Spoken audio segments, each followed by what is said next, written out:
पिंपरी चिंचवडमध्ये दैनिक पुढारी आणि पुढारी कस्तुरी क्लबच्या नारी शक्ती बाईक रॅलीचं आयोजन करण्यात आलेलं होतं। खासदार श्रीरंग बारणे, पोलीस उपायुक्त श्वेता खेडकर, उपमहापौर शर्मिला बाबर आणि दैनिक पुढारी कस्तुरी क्लबच्या अध्यक्षा डॉक्टर स्मिता देवी जाधव यांनी झेंडा दाखवून बाईक रॅलीचं उद्घाटन केलं।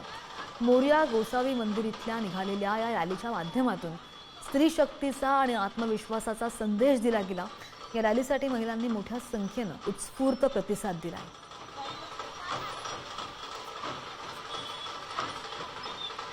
आणि कस्तुरी क्लब निर्मित जी नारी शक्ती बाईक रॅली आहे, या बाईक रॅलीला प्रथमतःच ही सुरू होते आणि खरंच आनंदाची बाब आहे। सर्व महिलांना आणि या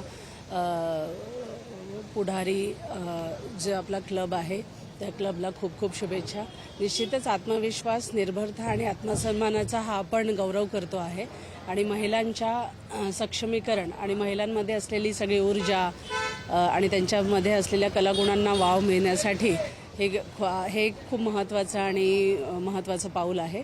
आपल्या या सगळ्या प्रयत्नांना खूप खूप शुभेच्छा। आपण पुढारी कस्तुरी क्लबतर्फे ही नारी शक्ती बाईक रॅली ऑर्गनाईज केलेली आहे। पिंपरी चिंचवडमध्ये पहिल्यांदा ही प्रत्येक स्त्रीच्या आत्मविश्वासाची, आत्मनिर्भरतेची आणि आत्मसन्मानाची रॅली आहे आणि यासाठी आपण प्रत्येक स्त्रीला स्ट्रॉंग करण्यासाठी ही रॅली केलेली आहे आणि आपण ह्या रॅलीमध्ये प्रत्येक स्त्रीसाठी लॅब चेकअप्स, त्यांच्या तब्येतीसाठी मार्गदर्शन DPO आयुर्वेदातर्फे केलेलं आहे।